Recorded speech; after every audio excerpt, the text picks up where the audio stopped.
Yang pertama, dengan adanya perjanjian baru bukan berarti seluruh hukum-hukum yang ada di dalam perjanjian lama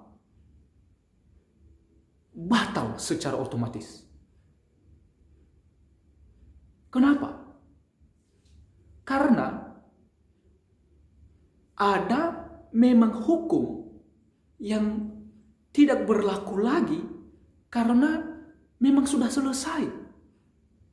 Ada juga hukum yang masih belum selesai dan harus dikerjakan sekarang. Contoh, hukum yang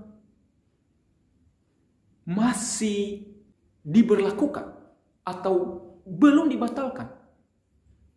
Jangan berzina. Dalam perjanjian lama mengatakan jangan berzina. Jadi kalau kita mengatakan semua itu sudah dibatalkan, larangan itu, maka tidak berlaku di masa sekarang, di masa perjanjian baru, masa Yesus, maka berarti boleh berzina. Jangan mencuri, jangan membunuh. Dengan demikian, hukum itu masih berlaku sampai sekarang. Jangan membunuh, jangan mencuri, dan jangan berzina, dan lain-lain. Hukum yang sudah digenapi adalah dulu orang Israel memberi korban bakaran. Korban bakaran penghapus dosa, dan lain-lain. Nah sekarang, hukum itu tidak berlaku lagi. Karena sudah digenapi dengan sempurna di dalam diri Yesus. Maka korban penghapus dosa yang akan berlangsung untuk selama-lamanya, satu kali untuk selama-lamanya, telah terjadi ketika Yesus memberi dirinya sebagai korban penghapus dosa. Jadi di sini kita bisa melihat bahwa perpuluhan juga belum dibatalkan, tetapi akan terus diberlakukan. Yang kedua, sebelum hukum Taurat diberikan, sudah berlaku perpuluhan. Sudah diberikan perpuluhan. Dan sesudah kematian Tuhan Yesus masih dibicarakan tentang perpuluhan. Sebelum hukum Taurat itu diberikan, sudah ada yang melakukan pemberian perpuluhan 500 tahun sebelum itu. Yaitu Abraham. Dia memberikan kepada Melkisedek. Pemberian Abraham ini juga masih dibicarakan pada perjanjian baru setelah Yesus naik ke surga. Di Ibrani pasal 7 ayat 1 sampai 4. Yang ketiga, Yesus justru menyuruh supaya perpuluhan harus dilakukan. Atau perpuluhan jangan diabaikan. Di Matius pasal 23 ayat 23. Latar belakang ayat ini, dia sedang berbicara kepada ahli-ahli agama Yahudi. Orang-orang Farisi. Yesus berkata, celakalah kamu, hai ahli-ahli Taurat dan orang-orang Farisi. Hai kamu, orang-orang munafik. Sebab persepuluhan dari selasi, adas manis, dan jintan kamu bayar. Tetapi yang terpenting dalam hukum, Taurat kamu abaikan, yaitu keadilan dan belas kasihan dan kesetiaan. Yang satu harus dilakukan dan yang lain jangan diabaikan. Di sini kita bisa melihat ayat ini, yaitu Yesus yang berkata, kenapa dia menyampaikan hal ini kepada orang-orang Farisi atau kepada ahli-ahli Taurat. Mereka itu dikatakan Yesus munafik.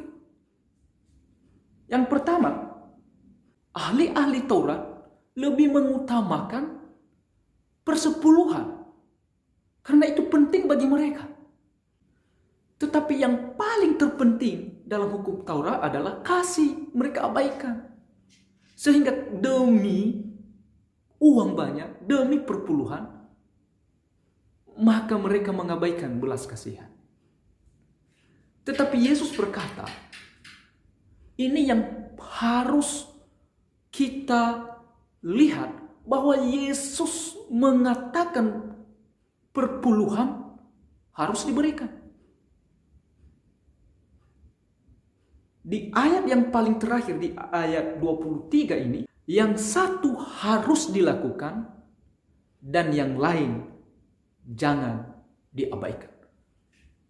Artinya, jika ahli-ahli Taurat tadi, orang-orang Farisi tadi, mengabaikan belas kasihan, keadilan, dan kesetiaan, tetapi mengharuskan perpuluhan, itu sudah kurang benar. Atau mengabaikan perpuluhan atau tidak harus memberikan perpuluhan, lebih mengutamakan kesetiaan, belas kasihan, dan keadilan. Tetapi Yesus berkata bahwa tidak hanya salah satunya dari dua hal ini. Perpuluhan harus dilakukan. Kesetiaan, hukum kesetiaan, hukum keadilan, hukum kasih, belas kasihan, jangan diabaikan, harus dilakukan. Atau hukum kesetiaan, hukum belas kasihan, hukum keadilan harus dilakukan. Perpuluhan juga jangan diabaikan, harus diberikan. Maka dua ini dilakukan. Dengan demikian, perpuluhan Yesus menyuruh harus melakukan, dan atau jangan pernah diabaikan. Yang keempat adalah merupakan ujian kejujuran kita. Di Maliaki pasal 3 ayat 8 sampai 10 jelas sekali, di ayat yang paling terkenal, yang sering dipakai juga oleh hamba-hamba Tuhan. Kita harus menguji diri kita. Apakah kita telah jujur dari apa yang telah dipercayakan Tuhan kepada kita? Dalam hal ini, pendapatan kita, persepuluhan. Dengan demikian, ketika kita telah jujur dan kita telah melakukannya dengan baik, baru kita menguji Tuhan.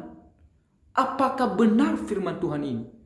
Tuhan sedang mempercayakan kita. Dan kita harus menjaga kepercayaan Tuhan dengan jujur. Jika kita tidak jujur, dengan demikian Tuhan tidak percaya. Dia mengurangi kepercayaan. Tapi jika kita sanggup menjaga kepercayaan Tuhan itu, dari hal-hal yang kecil, Dia akan menambahkan kepercayaan itu dengan hal-hal yang lebih besar lagi. Yang terakhir, yang kelima adalah kepada siapa kita berikan persepuluhan itu. Persepuluhan itu bukan diberikan kepada gereja, juga bukan diberikan kepada gembala, tetapi diberikan melalui gereja. Diberikan melalui hamba-hamba Tuhan. Sebab kita sedang memberikan kepada Allah. maka kita tidak bisa langsung memberikan kepada Allah. Kita harus memberikan kepada orang yang sedang dipercayai sebagai pelayan rohani. Maka kita memberikan melalui gereja atau melalui pendeta atau gembala yang tujuan kita memberikan langsung kepada Tuhan.